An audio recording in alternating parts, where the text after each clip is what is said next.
Assalamualaikum warahmatullahi wabarakatuh. Bersyukur kepada Allah, kita bisa lanjut ke part berikutnya ya.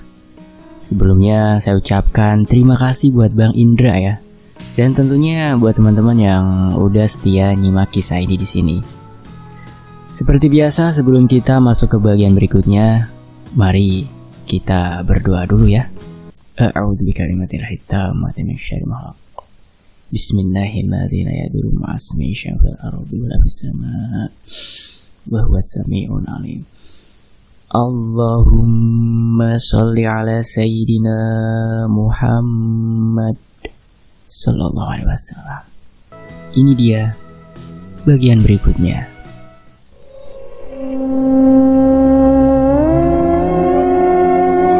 Ide Bu Rati. Siang yang terik tak menyurutkan niat Bu Rati untuk menemui uaknya. Sepulang mengajar, ia hanya singgah sebentar ke rumah untuk berganti pakaian. Lalu kembali memacu motor bebeknya menyusuri jalanan berdebu menuju rumah sang uak. Amanah dari Pak Slamet harus segera ia sampaikan. Semakin cepat akan semakin baik. Ia tahu betul sifat warga di situ. Mereka tidak akan menyerah meski dengan sangat jelas Pak Slamet telah menolak keinginan mereka. Bukan hal yang mustahil jika nantinya para warga itu akan bertindak lebih nekat lagi. Namun, Bu Rati harus menelan kekecewaan. Saat sampai di rumah sang uak, orang yang dicarinya ternyata sedang tidak berada di rumah. Lagi ada urusan ke desa sebelah. Begitu kata Wakarni, istri dari Wak Dul. Bu Rati pun menepuk jidat. Beginilah akibatnya kalau mengerjakan sesuatu secara terburu-buru. Seharusnya ia tahu akan hal itu. Karena kemarin sang uak memang sempat berkata kalau siang ini ada urusan di desa tetangga. Guru muda itu pun segera pamit kepada Wak Karni. Masih ada satu tempat lagi yang harus ia tuju, rumah Wulan. Ia ingin tahu kenapa hari ini anak itu tak masuk sekolah tanpa alasan yang jelas. Sekaligus ia juga ingin membahas masalah keinginan para warga itu dengan Mas Joko, ayah dari Wulan. Kali ini ia tak mau terburu-buru. Selain karena tak ingin kecelek lagi, ia juga harus menata hatinya terlebih dahulu. Bukan hal mudah untuk menemui Wulan. Rasa pening di kepalanya akibat kemarin sempat bersitatap dengan Wulan waktu dikali salahan saja. Sampai sekarang belum sepenuhnya hilang. Belum lagi jika harus menyampaikan keinginan para warga itu kepada Mas Joko. Ia hanya mengenal sekilas laki-laki itu. Tapi ia tahu ayah dari Wulan ini termasuk orang yang baik dan karismatik. Sedikit pendiam, namun murah senyum dan juga sedikit tampan. Ups, kenapa aku jadi berpikiran melantur begini? Batin Bu Rati sambil tersenyum simpul. Teringat dulu saat pertama kali melihat laki-laki itu. Ia sempat sedikit terpesona sampai akhirnya ia malu sendiri karena ternyata laki-laki itu sudah memiliki seorang istri. Intinya, mudah saja untuk bicara dengan Mas Joko. Laki-laki itu pasti dengan mudah bisa diajak berdiskusi mengenai masalah ini. Tapi istrinya itu, kabar yang ia dengar, Mbak Romla itu meski cantik, tapi lumayan judes. Semakin mendekati pondok kayu di tengah ladang itu, Bu Rati semakin mengurangi kecepatan motornya. Kali ini nasib baik sepertinya berpihak padanya. Dari kejauhan, dilihatnya lintang berjalan seorang diri. Anak itu masih mengenakan seragam sekolah dan menyangklong tas. Sepertinya ia juga baru pulang dari sekolah. Segera Bu Rati menghentikan motornya di dekat anak itu. Bu Rati," seru anak itu kaget, lalu menyalami dan mencium tangan sang guru. "Belum sampai rumah, Tang?" sapa Bu Rati. Anak itu memang tinggal di desa Kedung Sono. Jarak rumahnya paling jauh dari sekolahan yang letaknya di desa Kedung Jati. "Belum, Bu," Lintang menjawab sambil mengusap peluh yang mengalir di pelipisnya. "Bareng sama ibu yuk," ajak Bu Rati. Terima kasih Bu, tapi ayolah, sekalian ibu mau minta tolong sama kamu," ujar Bu Rati lagi, memotong keraguan Lintang. Akhirnya dengan segan, anak itu pun naik ke boncengan motor sang guru. Bu Rati segera melajukan motornya kembali. "Lintang, habis ini mau kemana?" tanya Bu Rati di sela deru suara motornya. "Gak kemana-mana Bu, paling kalau jadi mau nengokin Wulan, tapi dia gak masuk sekolah, jadi..." "Kebetulan dong, barusan ibu juga mau minta tolong sama kamu buat nemenin ibu ke rumah Wulan." "Oh, ibu juga mau menjenguk Wulan?" tanya Lintang. "Iya, nanti kita sama-sama ke sana ya." "Iya Bu, tapi Lintang boleh kan pulang dulu buat ganti baju dan pamit sama emak?" "Tentu saja, ibu akan mengantarmu sampai rumah dulu. Habis itu kita sama-sama ke rumah Wulan ya." "Terima kasih Bu." "Aku yang seharusnya berterima kasih padamu, Tang." Bu Rati tersenyum. Ia sedikit lega. Paling tidak, ia akan sedikit tenang nanti jika berhadapan dengan Wulan jika ditemani Lintang.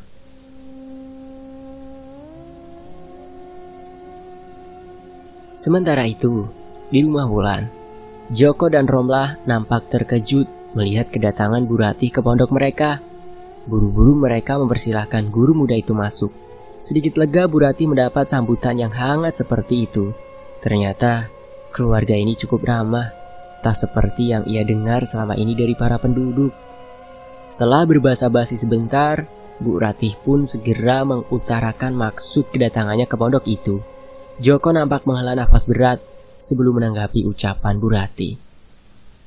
"Mohon maaf sebelumnya Bu, saya tak sempat memberi kabar kalau Wulan tadi gak bisa masuk sekolah. Dari semalam anak itu ngambek dan gak mau keluar kamar. Sepertinya Wulan masih sedikit shock dengan kejadian di Kalisalahan kemarin," ujar Joko.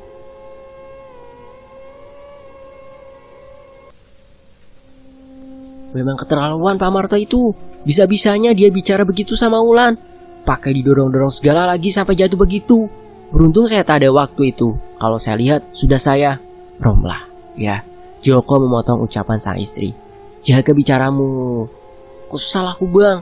Saya enaknya saja tuh Pak Marto." "Shh, udah baik bicara begitu di depan Bu Guru." "Enggak apa-apa kok Mas, Mbak." Bu Rati hanya tersenyum simpul melihat kelakuan suami istri itu. "Saya hanya khawatir kalau Wulan sakit. Gak biasanya dia tak masuk sekolah begitu kalau bukan karena sakit. Karena setahu saya Wulan memang anak yang rajin." "Saya juga bingung Bu. Harus bagaimana lagi untuk membujuk anak itu? Dia sedikit keras kepala, dan dia juga bilang kalau gak mau sekolah lagi karena ia merasa semua orang membencinya." Bu Ratih terdiam, tak mau sekolah lagi. Sampai sejauh itukah pemikiran bocah 11 tahun itu? Batin Bu Ratih. Namun kata-kata ayahnya Wulan barusan melintaskan sebuah ide di benaknya. Wulan tak mau sekolah lagi, dan warga menginginkan Wulan dikeluarkan dari sekolah itu. Berarti aku bisa. Tapi saya akan mencoba membujuknya lagi Bu. Mudah-mudahan besok Wulan sudah mau masuk sekolah lagi. Ucapan Joko membuyarkan lamunan Bu Ratih. "Ya mudah-mudahan saja Mas. Saya sebagai gurunya juga akan berusaha untuk membantu Wulan. Dia anak yang cerdas Mas. Sayang kalau sampai ketinggalan pelajaran terlalu lama." "Ah, terima kasih Bu. Dan maaf kalau anak saya sampai merepotkan Bu Guru." "Tak apa Mas, itu kan memang sudah menjadi kewajiban saya sebagai gurunya." Obrolan itu terus berlanjut. Sampai tak terasa sore hampir menjelang. Bu Ratih segera pamit pulang. Setelah keinginannya untuk bertemu Wulan ditolak mentah-mentah oleh anak itu. Namun Bu Ratih sudah cukup puas dari obrolan dengan keluarga Wulan tadi. Ia mendapat sebuah ide yang cemerlang. Meski ide itu sedikit tak biasa, tapi mungkin bisa mengatasi masalah yang pelik ini. Tinggal menunggu persetujuan dari Pak Slamet sebagai kepala sekolah. Hari semakin sore saat Bu Ratih sampai di rumah. Ia segera mandi dan berberes menyiapkan makan malam untuk ayah dan adiknya. Lalu makan bersama sebelum akhirnya masuk ke kamar untuk beristirahat. Penat sekujur tubuhnya setelah seharian tak sempat beristirahat sama sekali, dan malam ini sepertinya ia bisa tidur dengan nyenyak tanpa perlu ada masalah yang harus ia pikirkan lagi. Malam semakin larut. Suasana desa juga semakin sepi. Hanya ada beberapa bapak-bapak yang bertugas ronda di pos kamling yang masih terjaga. Itu pun mereka tak sepenuhnya berjaga. Ada sebagian yang justru meringkuk tidur berselimut sarung di dalam pos kamling. Sebagian lagi asyik main kartu sambil ngopi-ngopi cantik. Kondisi desa memang cenderung aman belakangan ini. Jadi, apalagi yang harus mereka jaga? Namun kewajiban tetaplah kewajiban. Harus dilaksanakan meski tidak dengan sepenuh hati. Mereka tidak menyadari bahwa saat mereka tengah lengah, dengan kewaspadaan mereka untuk berjaga, seseorang memanfaatkan kelengahan itu. Di sudut desa, tepatnya di jalan setapak yang menghubungkan desa Kedung Jati dan desa Ngantian, nampak sesosok bayangan hitam yang berjalan mengendap-endap di keremangan malam. Sesekali sosok itu menyelinap di antara semak-semak saat sinar bulan meneranginya, lalu kembali berjalan saat awan tipis menghalangi sinar sang rembulan.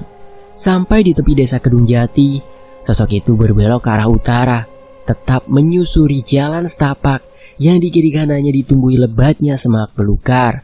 Langkahnya semakin cepat, seiring dengan hari yang juga semakin malam. Sudah jelas tempat mana yang akan dituju oleh sosok itu, karena jalan setapak itu hanya mengarah ke satu tempat, kompleks pemakaman desa Kedung Jati. Yang jadi pertanyaan, siapa sosok itu dan apa tujuannya malam-malam datang ke kuburan? Kaki kurus kecil tanpa alas itu seolah memiliki mata. Dengan lincahnya menyusuri jalan setapak yang gelap dan sunyi itu. Sesekali berjingkat, lalu sesekali sedikit melompat, menghindari bebatuan dan ranting kering yang berserakan. Si pemilik kaki, laki-laki tua dengan tubuh kecil kurus kering, seolah memaksa sang kaki untuk terus melangkah. Mulut keriputnya tak henti-hentinya berkomat kamit. Sekejap menggumam, sekejap mengumpat, lalu sekejap kemudian tertawa lirih. Kalau bukan karena nenek tua peot itu, tak sudi aku kelayapan di tengah malam begini. Seenaknya saja dia menyuruh-nyuruh. Dikiranya aku budaknya apa? Gumam laki-laki itu sambil terus berjalan. Tapi tak apa, aku juga punya urusan tersendiri dengan bocah itu. Si Satyo Kendil keparat itu yang dulu menghabisi bapakku. Jadi tak ada salahnya kalau aku membalaskan kematian bapakku pada anak keturunannya. Hanya seorang bocah ingusan ini, apa susahnya? Sumutnya lagi, masih terus sambil berjalan. Tapi sebelum aku harus bisa mengambil apa yang dimiliki anak itu, si nenek tua peot itu sepertinya sangat takut dengan apa yang dimiliki anak itu. Kalau aku bisa merebutnya, nenek peot itu tak akan berani lagi menjadikanku budak nafsu setannya itu. Aku bisa bebas merdeka. Tawanya membuncah saat langkahnya telah memasuki gerbang pemakaman. Sejenak laki-laki itu berhenti. Mulutnya kembali komat kamit dengan mata terpejam beberapa saat. Setelah itu ia kembali melangkah. Dengan lincah, kedua kaki kurusnya menghindari batu nisan yang terletak tak beraturan. Meski malam begitu gelap, namun sepertinya ia sudah tahu pasti makam mana yang akan ia tuju. 4 gundukan tanah merah dengan taburan kembang setaman yang masih terlihat segar di atasnya. Lalu laki-laki itu duduk bersila di depan keempat makam baru itu, lalu membuka bungkusan kain kumal yang dibawanya. Dupa kemenyan segera ia nyalakan. Tangan bersidekap di depan dada, mata terpejam, dan mulut komat kamit merapalkan mantra. Entah mantra apa yang diucapkan laki-laki tua itu. Yang jelas, suasana malam yang awalnya sunyi dan sepi berubah menjadi gaduh. Angin tiba-tiba bertiup kencang, menggoyangkan pucuk-pucuk pepohonan yang mengelilingi kompleks pemakaman itu, menimbulkan suara gemerisik dan membuarkan burung-burung malam yang semenjak tadi mengintai dari balik rimbunnya dedaunan. Rembulan di atas sana pun seolah merasa enggan menerangi malam, semakin dalam menyembunyikan sinar pucatnya di balik kelamnya awan hitam. Suara lolongan anjing saling bersahutan terdengar dari kejauhan, ditinggahi suara burung hantu yang mengalun sendu seolah ingin menyayat kalbu. Laki-laki tua itu seolah tak merasa terganggu. Ia masih terus saja berkomat kamit dengan mata terpejam dan tangan bersih dekap di dada. Hingga saat suasana kembali tenang, laki-laki itu kembali membuka matanya. Sebelah tangannya meraih sesuatu dari dalam bungkusan kain kumalnya. Ulat, sayatan kulit bambu wulung yang dikenal sangat tajam setajam silet. Kembali laki-laki itu berkomat kamit sambil menjulurkan pergelangan tangan kirinya ke atas keempat makam di depannya. Tangan kanannya yang memegang welat bergerak pelan, menempelkan sayatan kulit bambu wulung itu di pergelangan tangan kanannya, lalu menggoreskannya dengan sekuat tenaga. Kulit keriput di pergelangan tangan itu tersayat sangat dalam. Darah kental mengucur dengan derasnya. Segera laki-laki tua itu mengucurkan darahnya yang membanjir itu ke atas 4 makam yang ada di hadapannya. Bangkit dan jadilah budak setiaku. Tiba-tiba laki-laki tua itu berteriak lantang sambil menghentakkan telapak tangannya yang terbuka ke permukaan tanah. Tanah bergetar. Angin kembali bertiup kencang. Keempat gundukan tanah merah dengan taburan kembang setaman di atasnya itu pelan-pelan ikut bergetar, bergerak meretak, semakin melebar untuk melanjutkan terbelah menjadi 2 bagian, menampakkan rongga memanjang yang gelap dan dalam. Asap tipis mengepul dari rongga itu, semakin lama semakin tebal, lalu berkesiut terbawa angin dan berkumpul di sisi rongga yang pelan-pelan kembali merapat. Pelan namun pasti juga, gumbalan-gumbalan asap itu membentuk suatu siluet tubuh transparan. Semakin lama semakin jelas, lalu berubah menjadi 4 sosok bayangan hitam legam yang berdiri mematung, seolah menunggu perintah. Bau sangit daging terbakar bercampur aroma busuk menguar menusuk indera penciuman. Laki-laki tua itu terkekeh sambil mengusap luka bekas sayatan kulit bambu wulung di pergelangan tangannya. Ajaib, sekali usap luka itu lenyap tanpa meninggalkan bekas sama sekali. Kalian sudah tahu kan apa tugas kalian? Laksanakan! Kembali suara laki-laki tua itu terdengar lantang. Keempat sosok hitam legam itu pun tiba-tiba lenyap dalam sekejap mata. Cuy, laki-laki tua itu terkekeh, lalu terbatuk-batuk sambil melangkah sempoyongan, meninggalkan area pemakaman. Sial, aku sudah terlalu tua untuk melakukan ini. Sementara itu, di waktu yang hampir bersamaan, namun di lokasi yang berbeda, Mas Yudi, salah satu warga desa Kedung Jati, berjalan tersaruk-saruk menyusuri jalan berbatu Tegal Salahan.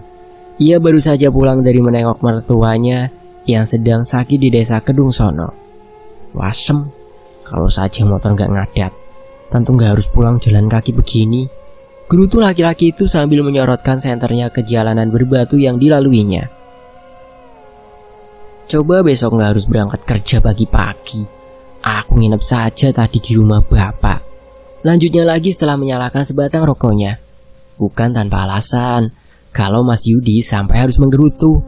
Jarak desa Kedung Sono ke Kedung Jati memang tak begitu jauh, tak sampai 1 jam jika ditempuh dengan berjalan kaki. Namun, harus melewati area Tegal Salahan. Yang terkenal angker itulah yang membuat bapak satu anak ini sedikit segan. Sebagai warga asli Kedung Jati, Mas Yudi memang sudah sering menjadi korban keisengan penghuni Tegal Salahan itu. Tapi tetap saja, meski sudah terbiasa, rasa merinding itu tetap ada setiap melewati area Tegal Salahan. Apalagi di tengah malam buta begini. Laki-laki itu terus melangkah sambil sesekali bersenandung kecil untuk mengusir rasa sepi. Sorot lampu senternya menari-nari, menerangi jalanan berbatu yang dilaluinya. Sesekali ia juga mengarahkan senternya ke semak-semak di pinggir jalan. Saat mendengar suara gemerisik yang terinjak oleh entah musang atau binatang malam lainnya, Mas Yudi terus berjalan. Sampai saat memasuki turunan jalan Tegal Salahan, Mas Yudi tertegun, lalu menghentikan langkahnya. Dari arah yang berlawanan, tepatnya di jalan turunan yang dari arah Kedung Jati, nampak 4 orang berjalan beriringan menuju ke arahnya. Mungkin para petugas ronda yang sedang berkeliling. Kebetulan aku jadi ada temen, pikir Mas Yudi sambil mempercepat langkahnya. Sampai saat melewati buk yang ada di antara tanjakan dan turunan jalan Salahan, Mas Yudi kembali tertegun. Tunggu, kalau itu petugas ronda, kenapa mereka berjalan gelap-gelapan gitu tanpa membawa senter? Dan juga tak terdengar suara tabuhan kentongan yang biasa mereka bunyikan saat sedang berkeliling ronda. Dan Mas Yudi mengendus-endus. Bau apa ini? Seperti bau daging panggang, sangit, dan agak busuk. Jangan-jangan Mas Yudi mengarahkan sorot senternya ke arah keempat sosok yang berjalan beriringan itu dan wah! Jancuk! Laki-laki itu buru-buru mematikan senternya, lalu berbalik dan mengambil langkah 1000 menaiki jalan tanjakan yang menuju ke arah desa Kedung Sono. Waduh, malu kopo iku. Seluruh tubuhnya gosong begitu. Baru kali ini aku melihat demit yang seperti itu. Umpat Mas Yudi saat sudah sampai di atas tanjakan. Ia berhenti sebentar untuk mengatur nafasnya. Sambil berpikir, apa yang harus dilakukannya sekarang? Kembali ke rumah mertuanya? Tak mungkin. Bisa habis jadi bahan olok-olokan dia kalau kembali ke sana. Lagi pula, besok ia harus berangkat kerja pagi-pagi. Tak mungkin ia berangkat dari rumah mertuanya. Iya, ke Pondok Mas Joko saja. Kan deket tuh. Dia pasti mau mengantarku pulang. Segera laki-laki itu berbelok menuju ke arah pondok kayu yang ada di tengah ladang singkong itu. Namun, saat sampai di teras pondok itu, ia kembali tertegun. Sudah jam segini, tak enak juga rasanya kalau harus mengetuk pintu rumah orang hanya karena ingin minta tolong untuk diantar pulang. Sial. Kenapa sih aku selalu mengalami nasib seperti ini? Mas Yudi menggaruk kepalanya yang tak gatal. Hidungnya kembali mengendus-endus. Bau sangit itu kembali tercium. Makhluk itu pasti sudah semakin dekat. Jangan-jangan mereka mengikutiku. Bagaimana ini? Tanpa pikir panjang, Mas Yudi segera menerobos rimbunan pohon singkong yang ada di depan pondok itu. Ia berjongkok untuk menyembunyikan diri. Sementara dari arah jalan, keempat sosok bertubuh gosong itu juga berbelok ke arah pondok kayu milik Mas Joko. Sial, sepertinya mereka benar-benar mengikutiku. Batin Mas Yudi merebahkan tubuhnya menelungkup di atas rerumputan yang basah oleh embun.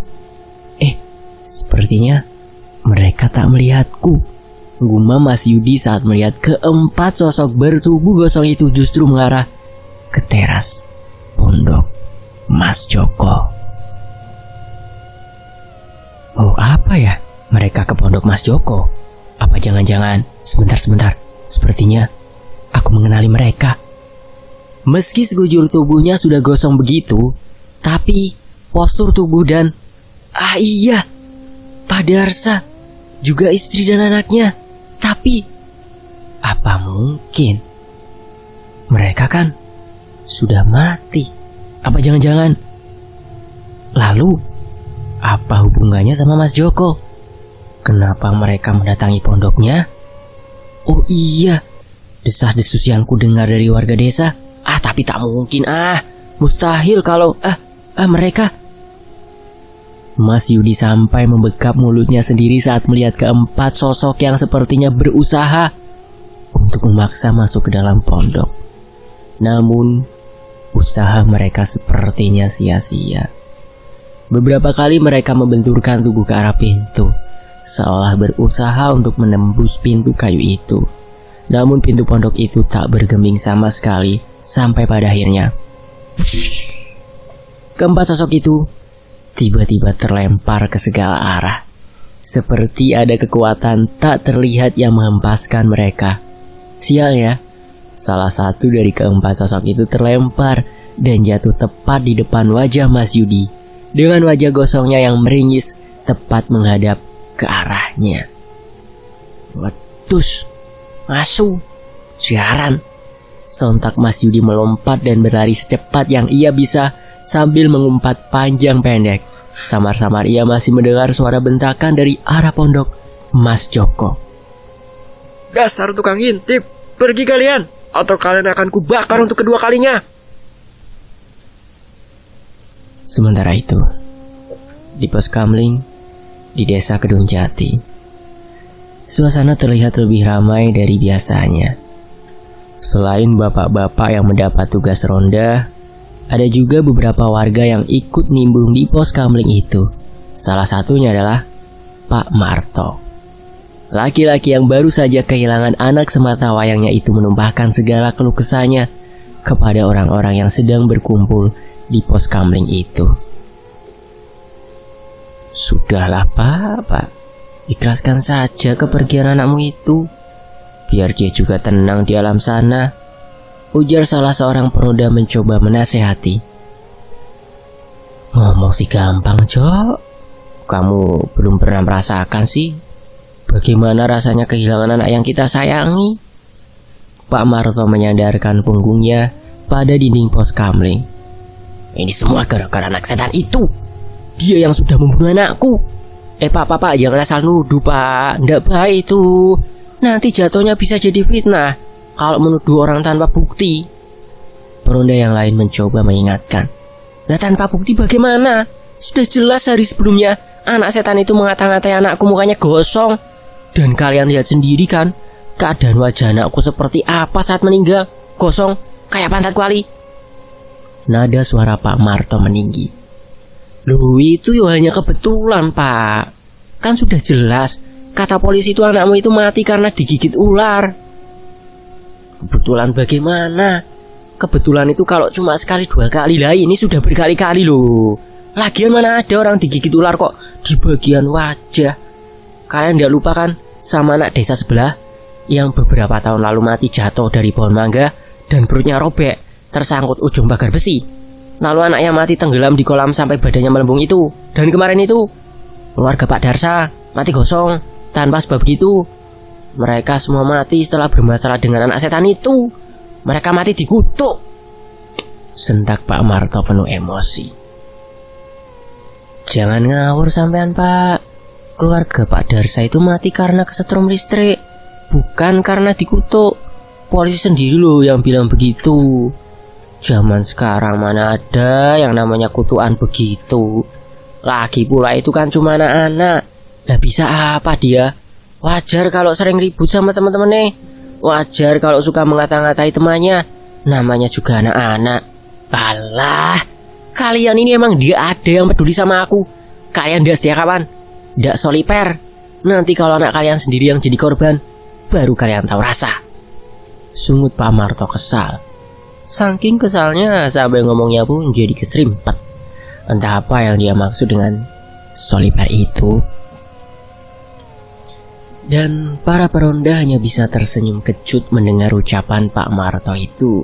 Jika ditanggapi, mungkin hanya akan membuat laki-laki itu semakin kesal. Mereka pun akhirnya mencoba mengalihkan pembicaraan, sampai akhirnya pembicaraan mereka terhenti saat tiba-tiba Mas Yudi datang berlari-lari dari arah selatan sambil mengomel tak jelas. Hei, kenapa Yud? Malam-malam kok lari-lari kayak dikejar setan gitu? Tanya salah seorang peronda. Aduh, memang aku dikejar setan gosong. Jawab Mas Yudi setelah menyambar cangkir kopi yang tak milik siapa dan menenggak isinya sampai ludes. Alah, ada-ada saja kamu ini. Kalau mau guyon mbok yo kira-kira. Mana ada setan kok gosong? Memangnya singkong bakar gosong? Sahut peronda yang lain sambil tertawa. Ini beneran, Lek. Aku udah lagi bercanda. Sampai dia lihat apa? Aku sampai keringetan gini gara-gara lari dari kesalahan. Lah itu salahmu sendiri. Sudah tahu salahan itu sarangnya demit. Ngapain kamu malam-malam keluyuran ke sana? Aku habis dari gedong sono, Lek. Nengokin mertua aku yang lagi sakit. Kebetulan motor lagi ngadat. Terpaksa deh aku jalan kaki. Lah kok malah sampai disalahin ketemu sama yang gituan. Mas Yudi lalu menceritakan semua kejadian yang baru saja dialaminya. Para peronda hanya tergelak menertawakan kesialan Mas Yudi yang memang dikenal sebagai orang paling konyol di desa Kedung Jati itu. Namun tidak dengan Pak Marto. Laki-laki itu nampak serius mendengarkan cerita Mas Yudi. Yud, tadi kamu bilang kalau setan gosong itu menuju ke pondok si Joko itu. Lalu apa yang terjadi? Tanya Pak Marto serius. Sepertinya mereka mau menakut-nakuti keluarga Mas Joko, Pak. Tapi gagal. Mereka justru mental. Dan tahu nggak, lagi-lagi aku yang ketiban sial. Salah satu dari setan gosong itu jatuh tepat di depan wajahku yang lagi ngumpet. Coba bayangkan, wajah gosong meringis itu hanya beberapa senti di depan wajahku. Lah gimana aku nggak lari tunggang langgang? Kembali, para peronda itu tertawa mendengar penuturan Mas Yudi itu. Nah, ini sudah jelas ini. Sekarang kalian percaya kan? Sentak Pak Marto keras. Percaya apa Pak? Tanya salah seorang peronda. Kalian belum paham juga. Empat setan gosong. Siapa lagi kalau bukan keluarga Pak Darsa yang kemarin mati gosong itu? Ini sudah jelas. Kematian mereka memang ada hubungannya sama keluarga si Joko itu. Dan mereka sekarang gentayangan mau menuntut balas. Alah, sudah. Dari tadi kok itu saja yang diomongin. Sudah malam nih, waktunya kita keliling. Kita cek juga ke pondok Mas Joko itu. Takutnya mereka kenapa-kenapa. Biar bagaimanapun dia kan warga desa kita juga. Tukas salah seorang peronda yang segera diamini oleh teman-temannya. Kecuali Pak Marto yang terlihat masih sangat kesal. Kabar tentang adanya teror setan gosong itu dengan cepat menyebar ke seantero desa. Bahkan sampai ke desa-desa tetangga. Entah benar atau hanya sekedar latah, mulai ada beberapa orang yang mengaku melihat atau bertemu dengan sosok setan gosong ini, terutama kaum ibu. Saat sedang belanja sayur di warung, saat bekerja di sawah, saat sedang sama sekali mencuci baju di kali, saat sedang sama-sama mencuci baju di kali, saat sedang duduk bergerombol mencari kutu, yang mereka bicarakan tak lain dan tak bukan adalah adanya teror setan gosong ini. Suasana desa yang semula adem ayem kini menjadi sedikit keruh.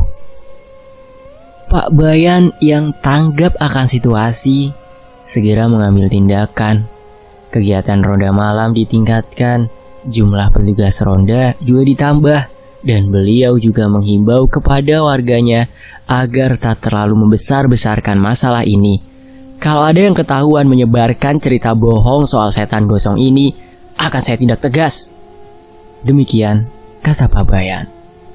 Namun himbauan itu hanya dianggap angin lalu oleh para warga.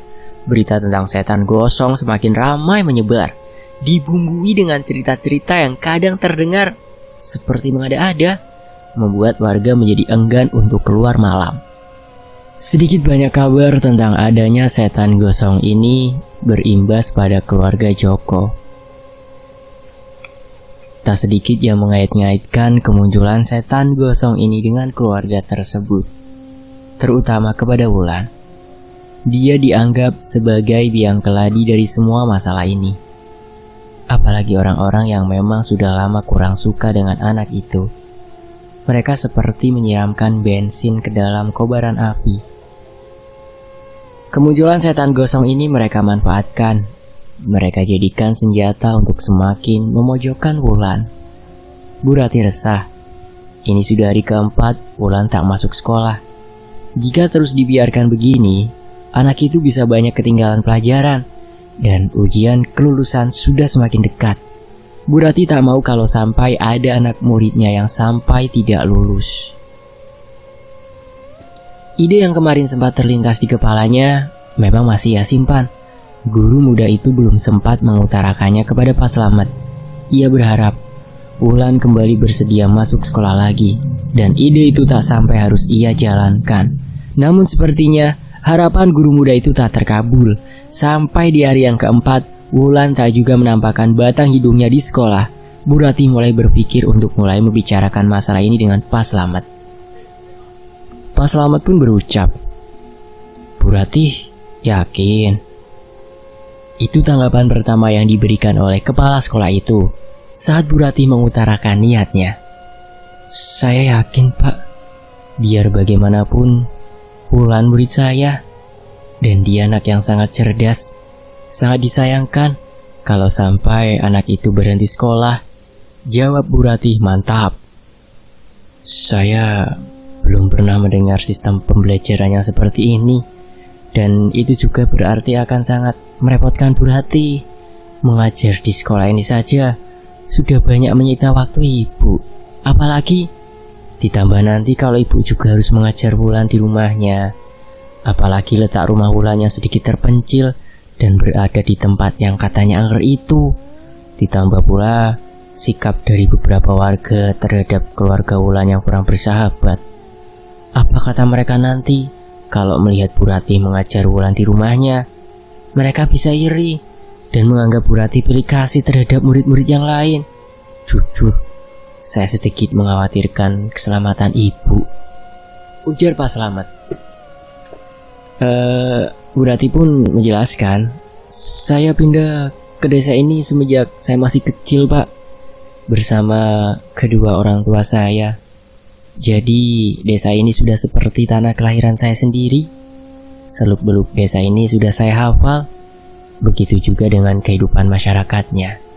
Soal keangkeran Tegal Salahan itu hanya omong kosong buat saya.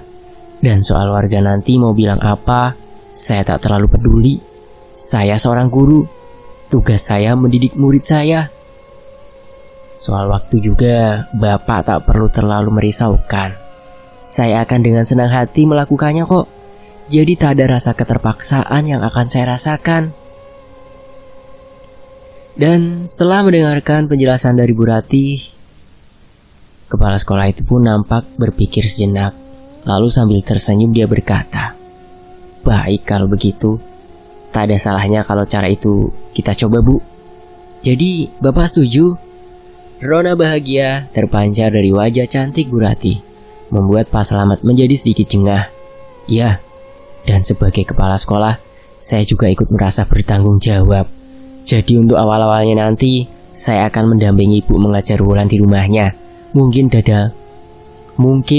dalam beberapa hari saja, untuk menjaga ibu dari pandangan negatif para warga." Saya rasa itu tak perlu, Pak. Saya bisa menjaga diri kok." "Tak apa, Bu. Saya juga melakukannya dengan senang hati kok. Hitung-hitung saya juga ingin lebih dekat lagi dengan murid di sekolah ini, terutama Wulan." Lega hati Bu Ratih. Masalah yang dihadapi akhirnya mendapat jalan keluar, dan mulai hari itu juga ia mulai mengajar Wulan di rumah. Siang selepas mengajar di sekolah, ia pulang sebentar untuk sekedar berganti pakaian dan makan siang, lalu segera menuju Pondok Mas Joko di Tegal Salahan.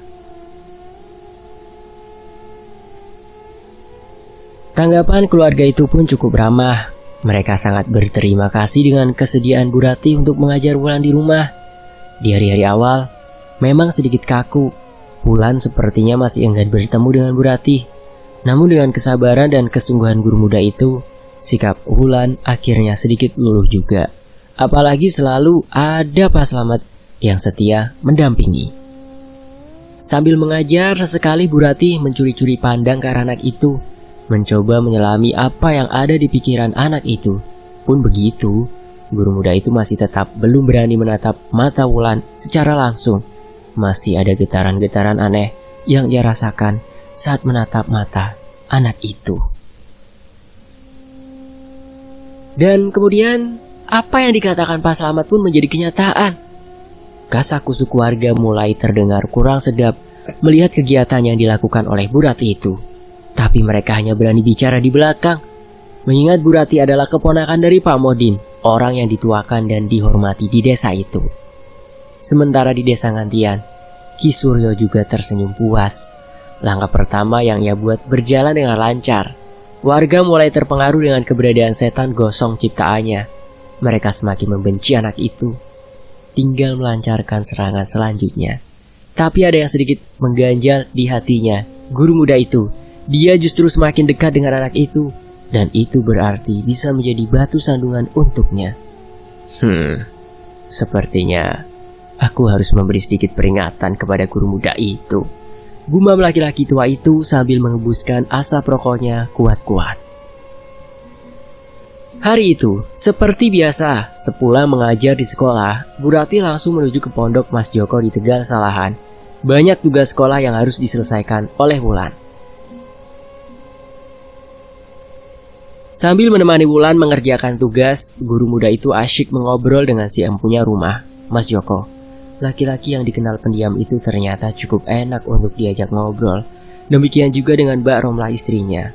Perempuan yang masih terlihat cantik di usianya yang sudah tak lagi muda itu sibuk menyiapkan minuman dan makanan kecil untuk menemani sang guru mengajar.